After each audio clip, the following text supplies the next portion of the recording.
신명기 33장 29절의 말씀입니다. 신명기 33장 29절의 말씀입니다. 우리 한 절이니까요, 다 찾으셨으면 함께 읽도록 하겠습니다. 하나, 둘, 셋. 이스라엘이여, 너는 행복한 사람이로다. 여호와의 구원을 너같이 얻은 백성이 누구냐? 그는 너를 돕는 방패시요 내 영광의 칼이시로다. 내 대적이 내게 복종하리니 내가 그들의 높은 곳을 밟으리로다. 아멘. 기도하겠습니다. 하나님 아버지, 감사합니다. 부족한 자를 주님 이 자리에 서게 하시고 주님 말씀을 전하게 하심을 감사드립니다. 하나님께서 이 시간 함께하여 주시고 성령님께서만 주관하여 주셔서 이 말씀이 우리 마음 가운데 큰 은혜와 위로와 또한 도전이 되어질 수 있도록 아버지 함께하여 주시옵소서. 예수님의 이름으로 기도드립니다. 아멘. 먼저 우리 선교 동영상 보고 시작하도록 하겠습니다. 나의 모습 보네 상한 나의 맘 보시네 주 나의 눈물 안에 홀로 울던 맘 아시네 세상 소망 다 사라져가도 주의 사랑은 끝이 없으니 살아가는 이 모든 순간이 주의 힘을 나는 믿네.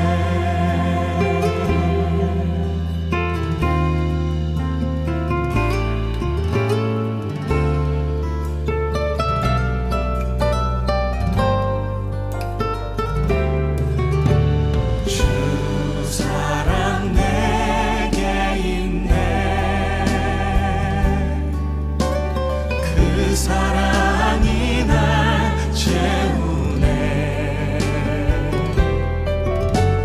주 은혜 내게 있네 그 은혜로 날 세우네 세상 소망 다 사라져가도 주의 사랑은 끝이 없으니 살아가는 이 모든 순간이 주 은혜 힘을 나는 믿네 세상 소망 다 사라져가도 주의 사랑은 끝이 없으니 살아가는 이 모든 순간이 주 은혜 힘을 나는 믿네 주 은혜 힘을 나는 믿네.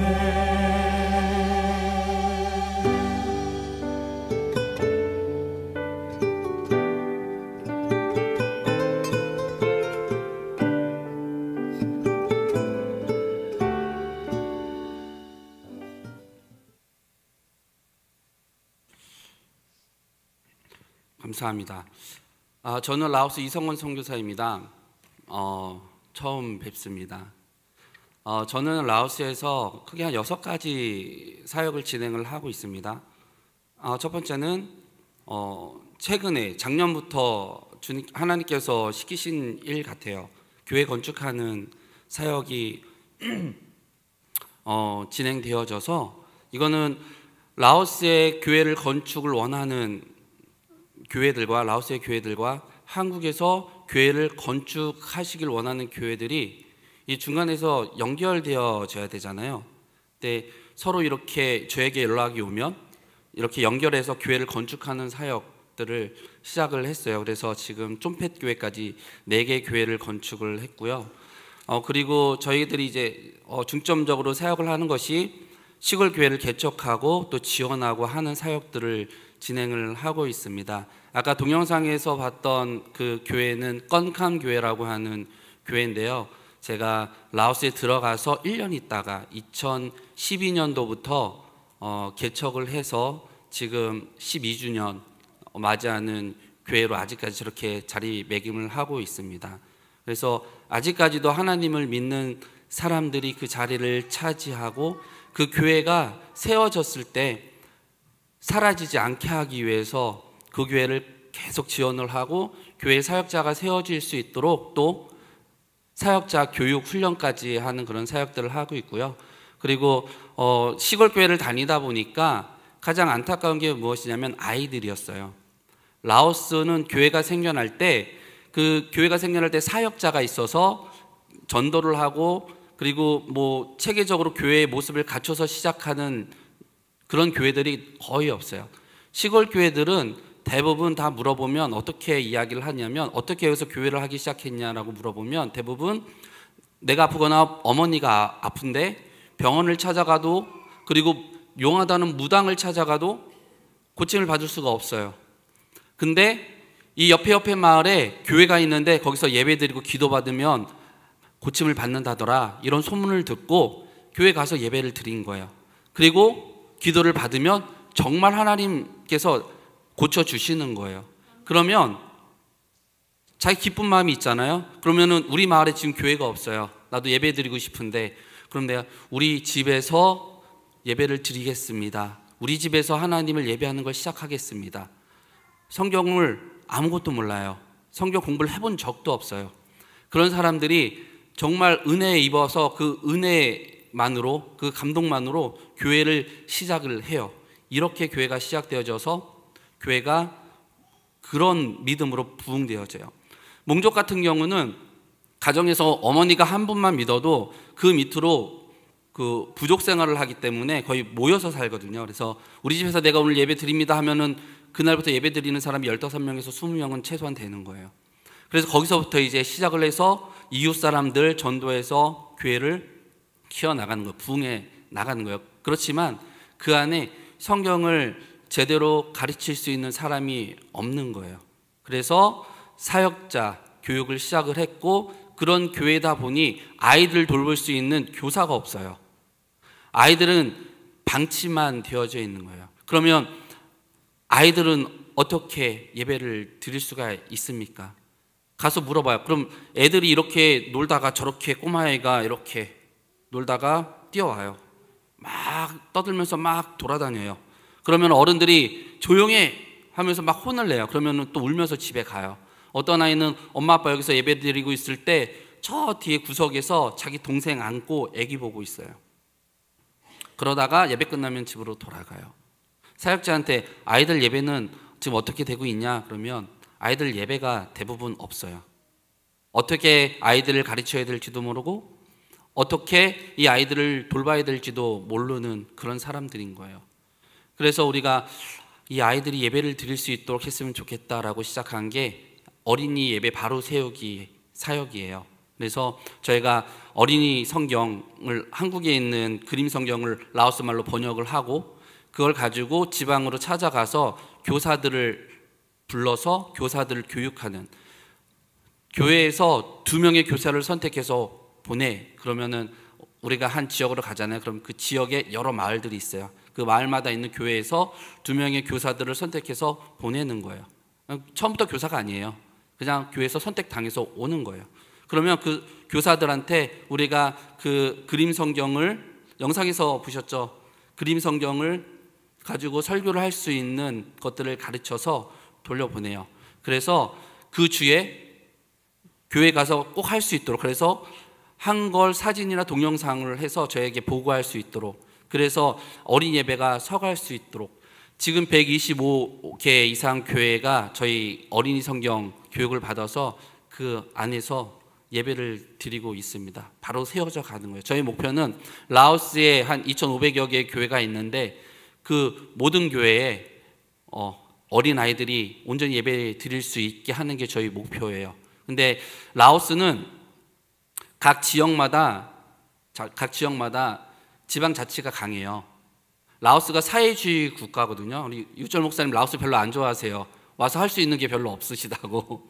근데 사회주의 국가예요. 사회주의 국가인데 그 지방의 색채에 따라서 어떤 그 비엔티안 같은 데는 교회도 많고 그리고 우리가 신앙생활 하는데 별 문제가 없어요. 수도니까요. 근데 이제 여기서 멀어질수록 북쪽 끝으로 가거나 남쪽 끝으로 가거나 뭐 이렇게 멀어질수록 그 지방을 다스리는 그 도지사라든지 아니면 구청장이라든지 하여튼간 이런 사람들의 성향에 따라서 기독교인의 핍박 지수가 높아져요. 같은 나라지만 달라져요. 그래서 저희가 어떤 지역은 이미 가서 어린이 교사 교육을 시작해서 예배를 드릴 수 있도록 인도를 하고요. 그리고 뭐 시엔쿠앙이라고 하는 지역, 루앙프라방 그리고 방비엥 그리고 쾡유엔짠, 비엔티안 지금 북쪽에 여러 우돔사이 지역까지 해서 북쪽에 여러 지역을 지금 저희가 했는데 북쪽에 하나 남아있는 지역인데 아직 못한 데가 있어요. 사이냐불이라고 하는 지역이에요. 사이냐불이라고 하는 지역은 어떤 땅이냐면 유일하게 메콩강을 라오스와 태국의 국경이 메콩강으로 이루어져 있거든요. 메콩강으로 나눠져 있는데 메콩강 건너편에 있는 유일한 라오스 땅인 거예요. 그래서 이름도 사이냐불이에요. 사이냐 이거 승리의 땅 뭐 이런 뜻을 가지고 있어요. 우리가 지켜냈다라고 하는. 근데 거기가 또 공산주의의 그 색채가 굉장히 강해요. 저희가 들어가서 하고 싶은데 아직 그 땅이 열리지 않았습니다. 기도해 주시길 바래요. 우리가 거기 가서 교사들을 교육을 하고 아이들이 정말 예배를 드릴 수 있는 그 날이 오기를 지금 기도하면서 기다리고 있어요. 그쪽에서 오케이 할 수 있습니다. 사인만 오면은 바로 가서 하려고 지금 준비를 하고 있습니다. 기도해 주시길 부탁드리겠습니다. 그리고 저희는 라오스에 처음에 들어가서 라오스는 사회주의 국가이기 때문에 선교사 비자가 안 나와요. 선교사 비자 이런 게 없어요. 종교 비자 이런 게 없기 때문에 가서 우리 비자를 해결하기 위해서 저희가 거기에 법인을 세우려고 노력을 했어요. 처음에는 저는 아무것도 모르고 라오스에 우유가 안 나오니 라오스의 아이들을 위해서 우유를 젖소를 길러야 되겠다라는 큰 포부를 갖고 라오스 농대에 들어갔어요. 라오스 농대 아무것도 모르고 라오스 농대에 들어가서 공부를 하는데 공부를 안 가르쳐주고 일반 시키는 거예요. 교수님은 툭하면 안 오고 저희는 학교까지 가려면 1시간 운전해서 가야 되는데 교수님이 안 와요. 그러면 교수님이 왜 안 와? 그러면은 바쁘시대 끝이에요. 그러면은 교수님이 바쁘시대 다 저 밭에 나가래. 그러면 밭에 나가요. 농대 땅이 엄청 크거든요. 밭에 나가요. 그러면 숲에 들어가 가지고 대나무를 꺾고 오라는 거예요. 2m 정도 되는 대나무를 잘라서 오라는 거야. 한 사람당 10개씩. 그러면은 아무것도 모르고 그냥 갖고 와요. 그리고 땅을 파라는 거예요. 깊이 70cm, 그러니까 넓이 60cm씩 해가지고 땅을 파래요. 아무것도 모르고 땅 파요. 그러고 있으면 어디서 모르게 시멘트로 만든 기둥 같은 거 조그만 거 하나 가져와서 거기다 박고 우리가 거기다 철조망 이렇게 둘러가지고 쭉쭉 빼고 그리고 거기다 우리가 꺾어온 대나무 짝짝 꽂아서 벽을 만드는 거예요. 담을 그렇게 학생들을 만들어서 시키더라고요. 그러면서 이제 느꼈던 게 여기서 내가 뭔가를 배워서 젖소를 기르고 우유를 생산할 수 있는 그런 건 없겠구나. 그럼 내가 잘할 수 있는 건 무엇일까?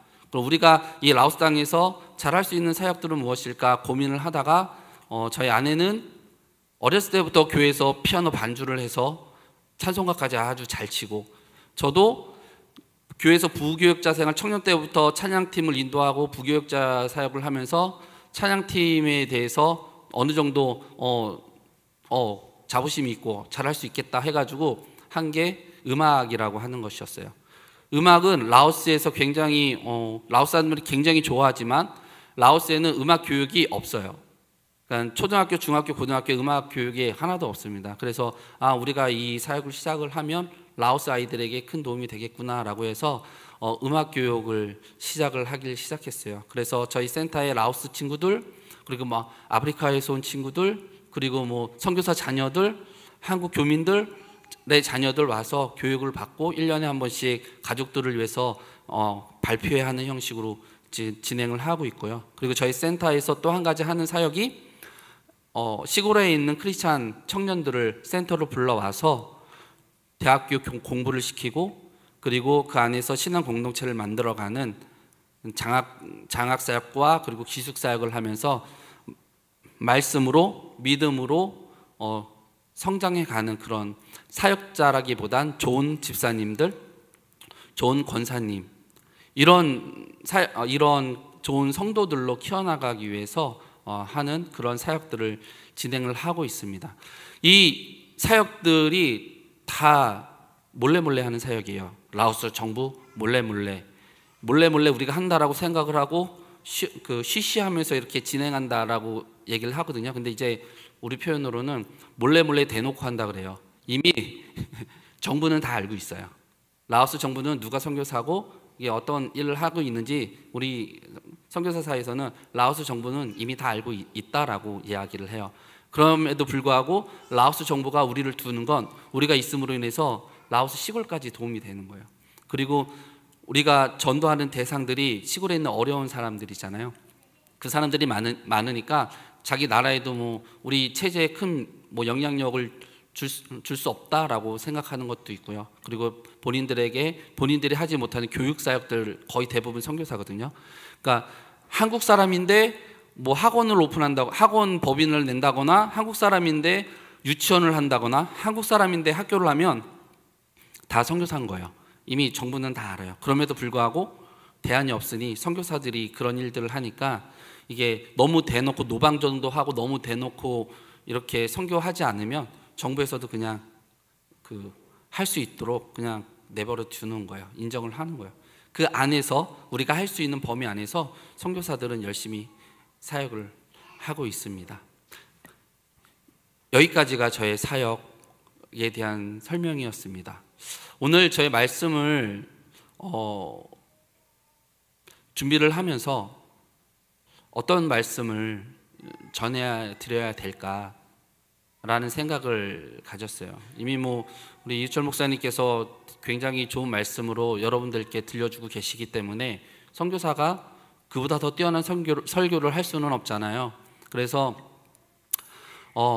제가 살아온 과정과 선교사가 된 과정, 그리고 그 안에서 제가 깨달았던 것들, 느끼는 것들, 이런 것들을 함께 나눠보고자 이제 준비를 했습니다. 저는 고등학교 때 선교사가 되겠다라고 서원을 했습니다.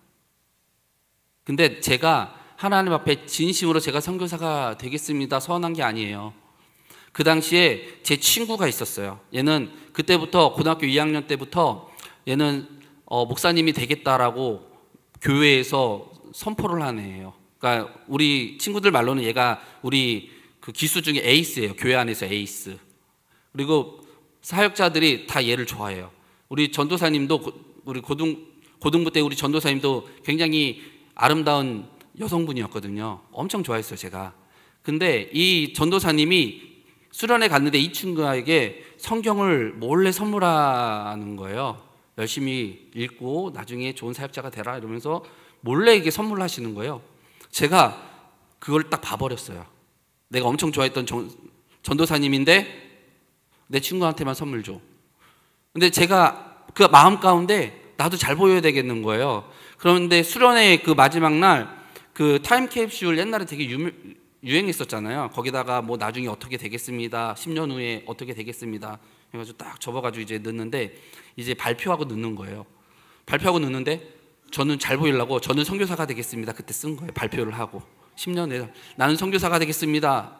그거 딱 접어놓고 발표를 하고 그러면 전도사님 또 나를 봐주지 않으실까 이런 마음에 적어놨던 거죠. 근데 이제 적어놓고 자라면서 잃어버린 거예요. 잃어버렸어요. 저 어렸을 때부터 좀 가난한 가정에서 자랐기 때문에 고등학교를 졸업하고 뭐 할까? 그리고 주변 환경이 성남 출신이거든요. 경기도 성남, 여기 옆에 동네. 그 당시에 성남, 뭐 예전에 성남 아시죠? 어르신들은 다 어떤 동네였는지. 가난한 동네였어요. 그냥 구시가지가 다 그런 사람들이었어요. 그러니까 그 안에서 뭔가 꿈과 비전 뭐 이런 것들을 볼 대상이 없어요.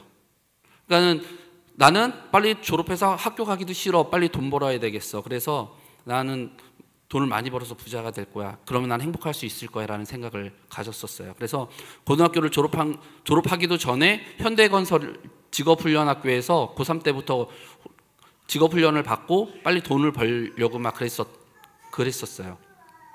96년도 졸업하고 97년도에 일을 하기 시작을 했어요. 재밌었어요.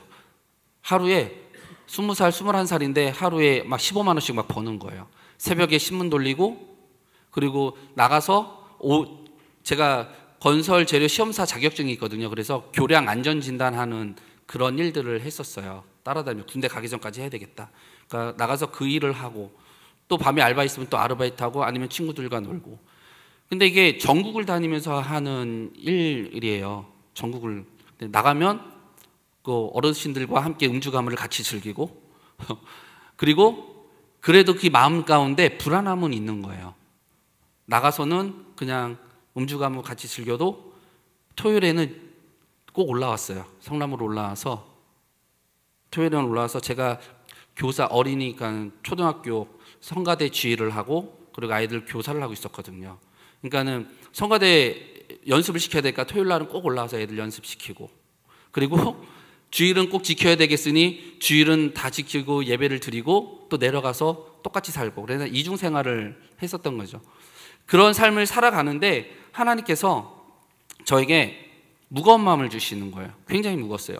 되게 재밌고 내가 행복하게 살아가는 것 같아요. 돈도 많이 벌어요. 그리고 막 애들 맛있는 것도 많이 사주고 막 이러면서 막 쓰면서 지내는데 이게 너무 재밌는 거예요. 너무 재밌는 거예요. 근데 끝나고 아이들과의 그런 즐거운 시간이 끝나고 재밌는 시간이 끝나고 혼자 밤에 밤늦게요. 막 일 끝나면 8시, 9시부터 당구장으로 출근해가지고 맨날 3일 그랬어요. 당구장으로 출근을 해가지고 당구장에서 아이들 친구들하고 당구를 치고 밤 12시 막 새벽까지 치다가 집으로 들어가는 거예요.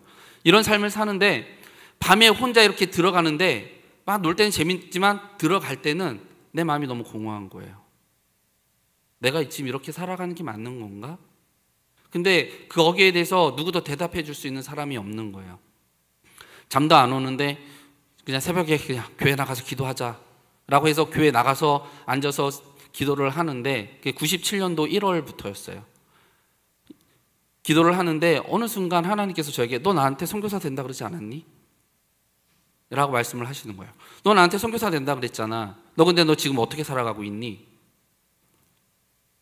이 말씀을 한 3개월 정도 계속 주시는 거예요. 근데 제가 기도할 때 이렇게 얘기했어요. 하나님, 제가 이렇게 살아가는 게 너무 재밌어요. 그래서 제 스스로는 돌릴 수 없을 것 같으니 하나님께서 날 사용하시려면 때리셔서라도 제자리에 갖다 놓고 사용해 주세요 라고 하는 기도를 한 6개월간 한 것 같아요. 97년도 1월부터 기도를 했고 97년도 6월까지 제가 이 기도를 했는데 저에게 아무런 변화가 없어서 하나님께서 난 포기하셨구나. 하나님께서 날 포기하셨구나. 나는 이대로 살아가면 되는구나 라고 하고 그렇게 살아갔어요. 똑같이 살았어요. 군대 가기 전까지 이렇게 살자. 근데 97년도 10월 17일 오후 5시 제가 하는 일이 끝나는 마지막 시가 그때 한강대교를 안전진단을 하고 있었거든요. 네, 저는 이제 어리니까 이제 보조였죠. 예.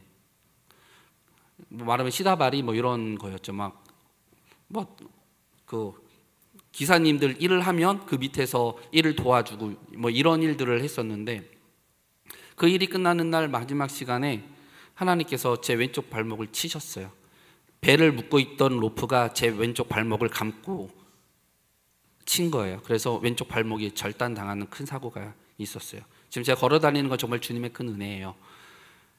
그때 왼쪽 발목이 절단을 당하고 그리고 119에 실려서 한강에서 이렇게 실려서 올라가는데 그때 하나님께서 제 마음 가운데 이런 고백을 하게 하셨어요. 하나님, 감사합니다. 제 기도를 들어주셨군요. 제 친구가 같이 그 방탕한 삶을 살던 교회 친구예요. 같이 일을 했었는데 이 친구한테 종준아, 하나님께서 내가 기도한 거 들어주신 거야. 걱정하지 마. 하나님께서 고쳐주실 거야. 이러고 실려가는데 이러고 올라간 거예요. 그러니까 지금 제가 이렇게 말씀을 드리지만 제가 고백은 내 안에 계신 성령님께서 나를 위해서 기도해 주신 거예요. 그거를 하나님께서 들어주셨고, 그리고 저는 실려가 올라가서 용산에 있는 중대 부속병원에서 왼쪽 발목 이제 수술을 들어가는 거예요. 처음에 들어갈 때 절단을 한다 그랬어요. 왜냐하면 이게 칼로 절단된 것도 아니고 이만한 밧줄, 배를 묶는 밧줄이 제 발목을 감고 치고 들어간 거예요. 그래서 이 발목 절단된 면도 굉장히 난잡하고 그리고 막 으스러지고 이런 부분들도 있어서 의사들은 다 절단한다고 그랬어요. 저한테도 그랬고 수술실 들어갈 때까지. 근데 밖에서 우리 교회에서 집사님들 그리고 목사님 오셔서 저를 위해서 기도를 해주시고 그리고 계속 의사한테 간청을 해가지고 마취는 절단하는 거 4시간짜리 해놨는데 의사들이 수술방에 들어와서 마음을 고쳐먹은 거야. 한번 접합을 해보자. 그래서 수술을 시작했고 그리고 지금 제가 2다리로 설 수 있는 하나님의 큰 은혜였어요. 그때부터 지금까지 제가 주님 말씀 잘 듣고 이제는 이제 반항하는 기도 안 하고 주님 때리시기 전에 먼저 사인을 주시든가 하시라고 이렇게 얘기를 하고 그때부터 이렇게 선교사가 되기 위해서 신학도 시작하고 지금까지 달려왔습니다. 제가 선교사를 하면서 제일 선교사를 하면서 여기까지 지금 오면서 제 인생 가운데 제일 행복했던 순간이 언제라고 꼽냐면 그때예요. 하나님이 내 다리 쳤을 때. 그러니까 지금 상황은 굉장히 안 좋은데 다리 절단한다고 하지 큰 수술을 여러 번 하고 막 이러는데요. 그때 하나님께서 저와 함께 하심을 느꼈어요. 하나님께서 나를 버리지 아니하셨다는 것을 그 다리 절단된 상황을 통해서 저는 깨달았어요. 그리고 그 안에서 그동안 등한시했던 성경을 그 병원 안에서 몇 독을 하는 거예요. 있으면서 병원 생활을 하면서 그러면서 하나님이 나를 사랑하시고 하나님이 나와 함께 하시고 하나님이 나를 고쳐주시고 하나님께서 나를 이끌어 가실 거다라고 하는 기대감과 희망이 있었던 때였어요. 그게 행복이었던 것 같아요. 사람이 이야기하는 행복은 좋을 때만, 내 기분이 기쁠 때만, 뭔가 평안한 일들이 내 주변에 있고 어떤 일들을 할 때 형통할 때, 이럴 때 사람들은 행복하다라고 얘기를 하잖아요. 근데 참된 행복은 사람에 의해서 좌지우지 되는 것도 아니고 어떤 상황과 어떤 환경에 의해서 좌지우지 되는 것도 아닌 거예요. 그거는 참된 행복이 아닌 거예요. 그냥 즐거움인 거죠. 제가 친구들과 놀 때는 좋았지만 혼자 집에 들어갈 때 공허했던 것처럼 이걸 행복이라고 이야기할 수 있을까? 근데 하나님께서 우리에게 말씀하시는 참된 행복은 그런 게 아니에요. 행복지수가 높았던 나라들 있잖아요. 방글라데시, 네팔, 라오스도 마찬가지예요. 행복지수가 높았던 나라들이 지금 다 그 행복지수가 다 처참하게 깨져버렸어요. 왜 그런지 아세요?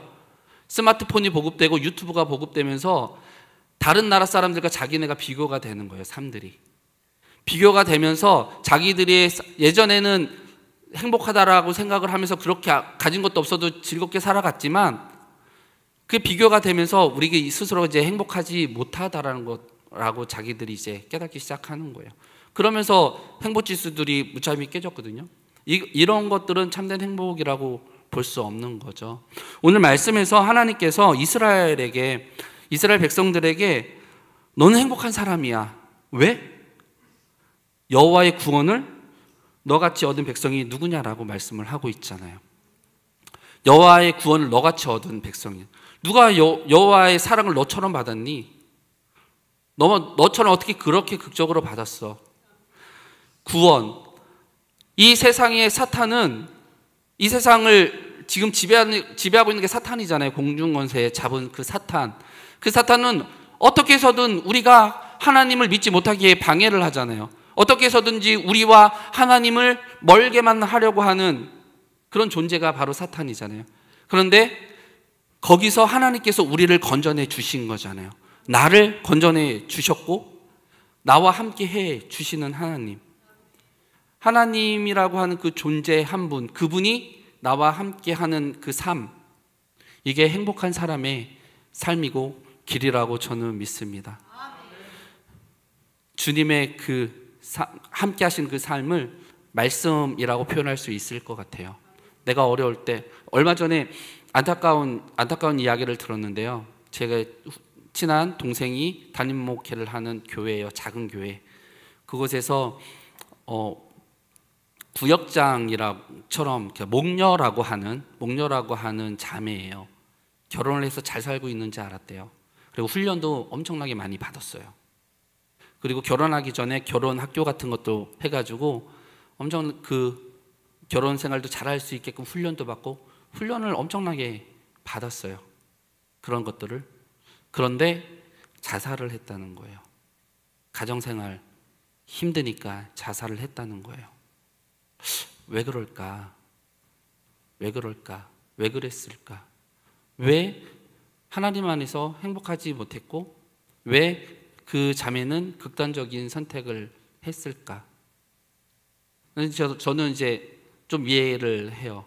저도 선교사고 훈련 굉장히 많이 받았고 그리고 선교 현장에서도 누구보다도 열심히 뛰어다녔다라고 저도 이야기를 해요.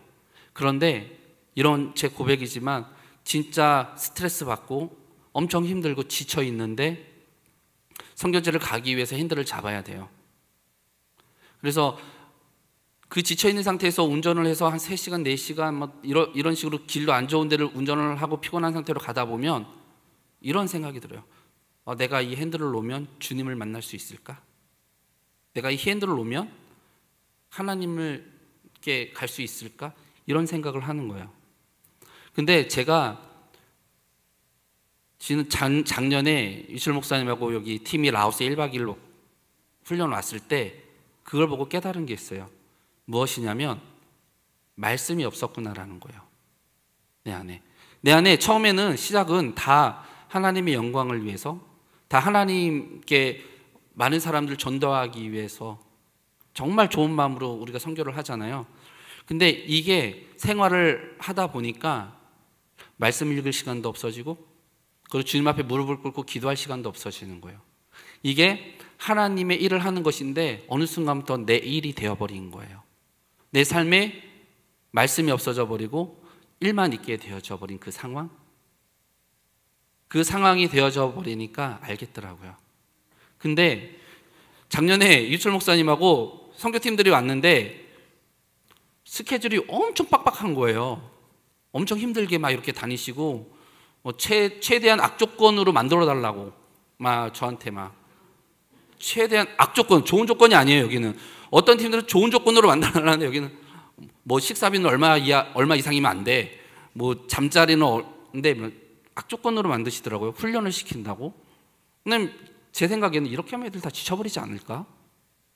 힘들어하지 않을까? 라는 생각을 갖고 있었어요.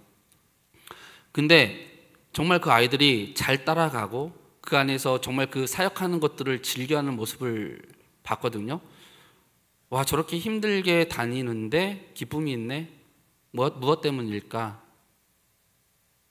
라고 생각을 했어요. 근데 걔네들은 차에 앉아 있었어도 줄기차게 말씀만 읽고 있고, 그리고 목사님 앞에 계시면서 뭐 어디 암송해보라고 그러고 막 그러니까는 정신이 없는 거예요. 말씀을 읽고 있는 거예요. 그 말씀을 읽고 그 말씀에 대한 것들이 이 친구들이 이렇게 사역을 해도 말씀이 이 친구들과 함께하니, 주님께서 이 친구들과 함께하니 이 친구들이 이렇게 기쁨으로 사역을 할 수 있는 거구나 라는 것을 작년에 깨달았어요. 그리고 그렇게 살아가는 것이 행복한 삶이구나라고 하는 것들을 깨닫게 되었습니다. 그래서 저희 센터 애들도 이제부터 성경 읽는 거야 해가지고 성경 읽으면 상금을 줄게 이러고 또 이제 어디 갈게 해가지고 율정교회 도움으로 저희가 저희 센터 아이들 삼독하게 신약 삼독하게 하고 그리고 좋은 곳 파타야에 바다 처음 한 번도 바다를 못 봐본 이 친구들을 데리고 바다를 갔어요. 그래서 바다를 구경시켜주고 그리고 연말에 같이 태국에 있는 좀 멋진 교회 가서 같이 예배드리고 기도하고 하는 이런 정말 뜻깊고 좋은 시간을 가졌었습니다. 근데 그때 우리 센터에서 가지 못한 친구가 있어요.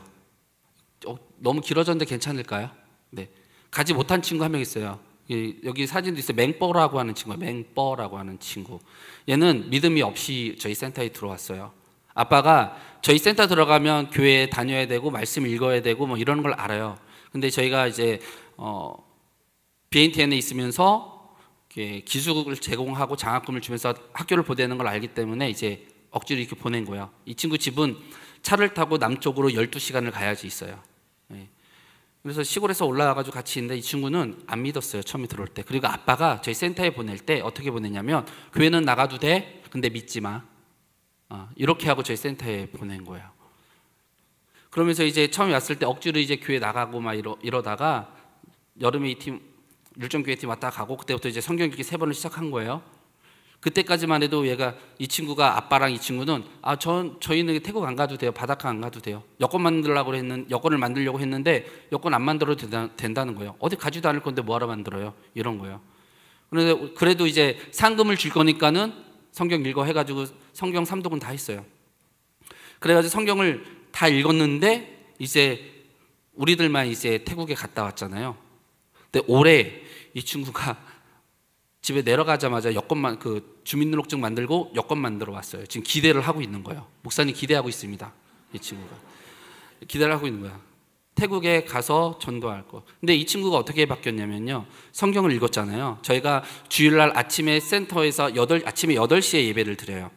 센터에서 아침 8시에 예배를 드리고 이 친구들을 각 교회로 파송을 해요. 선교지에서 교회에서 선교사들에게 불만 가진 것 중에 하나가 뭐냐면 자꾸 우리 교회에서 뛰어난 애들을 빼간다는 거예요. 선교사가 가서 교회에 가는데 교회에서 좀 똘똘한 애들 있잖아요. 이 친구들이 선교사가 가르쳐준다고 하면서 와요. 그러면서 센터에서 예배를 드려요. 그러면 이제 뺏긴다는 거예요.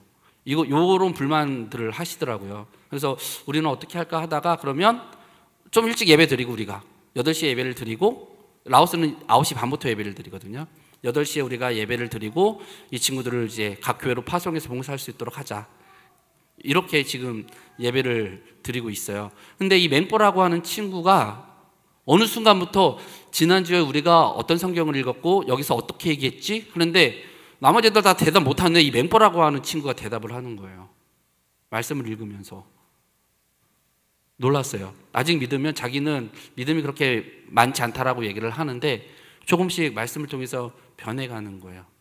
그 말씀이 그 안에 들어가고 있는 거예요. 그래서 저는 이 친구가 올해 지나거나 아니면 내년까지 이 친구가 그 기도 제목이 이 친구에게 말씀 영접 기도를 하게 하고 세례를 주는 것, 이것을 목표로 지금 삼고 있습니다. 말씀은 사람을 변하게 하는 능력이 있는 것 같고 말씀이 함께 할 때 에너지가 되는 것 같아요. 이거는 확실한 것 같아요. 정말 선교지에서도 제가 깨닫는 것입니다.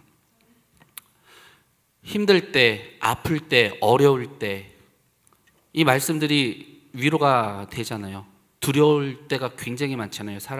삶을 살아갈 때, 선교지에서 어떤 일을 새롭게 시작할 때 굉장히 두렵거든요. 그럴 때마다 하나님 말씀하시는 거 두려워 말라. 내가 너와 함께함이라. 하나님 너무 힘들어요. 지쳐요. 쉬고 싶어요. 무겁고 짐진 자들아 다 내게로 와라. 그렇게 말씀을 하시잖아요. 그런 말씀들이 우리 안에서 살아 숨쉬면서 주님과 함께 살아갈 때 나의 상황이 어떻고 지금 누군가 나를 힘들게 한다 할지라도 그 삶은 행복한 삶이라고 확실합니다. 오늘 말씀 모세가 이제 죽기 전에 이스라엘 백성들에게 축복을 하면서 맨 마지막에 하는 말씀이거든요. 이스라엘 상황으로 보면 이제 자기를 애굽에서 이끌어냈던 영적인 지도자가 이제 죽음을 맞이하고 있어요. 그리고 아직 뭔가 이룬 것도 아니에요. 이제 여리고 들어가려고 이제 준비를 해야 되는 거예요. 가나안 땅을 아직 얻은 것도 아니에요. 이제 앞으로 남아 있는 건 전쟁밖에 없어요, 다. 근데 이 상황에서 아직 뭔가 이룬 것도 아니고 지금 얻은 것도 아닌데, 이 상황에서 하나님께서는 모세를 통해서 이스라엘 백성들에게 너는 행복한 사람이야 라고 말씀을 하고 있는 거예요. 왜요? 내가 함께 하잖아. 나 여호와야. 나 여호와가 너와 함께 하잖아. 함께 하잖아. 그래서 넌 행복한 거야. 누가 너를 힘들게 해? 누가 너를 아프게 해? 누가 너를 공격해? 내가 방패가 되어줄게. 누가 너를 공격해서 네가 누군가를 쓰러뜨려야 되잖아? 너희 가만히 있어. 내가 칼이 되어줄게. 너희가 그 스스로 심판자가 되어져서 너희를 더럽히지 마. 내가 칼이 되어서 내가 처단해줄게 라고 말씀을 하시는 거잖아요. 이거는 하나님께서 우리와 함께 동행하신다는 것이고, 지금은 우리가 삶을 살아가는 과정이에요. 결국에 우리가 주님 이 길을 쭉 가서 주님과 만나게 되면 가장 행복한 사람들은 주님과 함께 했던 우리라고 확실히 믿습니다. 그러한 확신을 갖고 말씀과 함께 살아가는 저와 여러분이 되기를 간절히 바랍니다. 기도하겠습니다. 하나님 아버지, 감사합니다. 주님께서 이 부족한 종을 사용해 주셔서 주님의 말씀을 증거케 하여 주셨습니다. 하나님, 우리 안에 참된 행복이 있게 해 주시옵소서. 사람이, 어떤 환경이 우리가 주님 앞에서 얻는 그 행복을 방해하지 않게 하여 주시고, 우리가 주님과 함께 동행하고 주님의 말씀이 우리와 함께 있으므로 우리가 행복한 사람이다 고백할 수 있는 정말 주님의 귀한 자녀들이 되게 하여 주시옵소서. 예수님의 이름으로 기도드립니다. 아멘.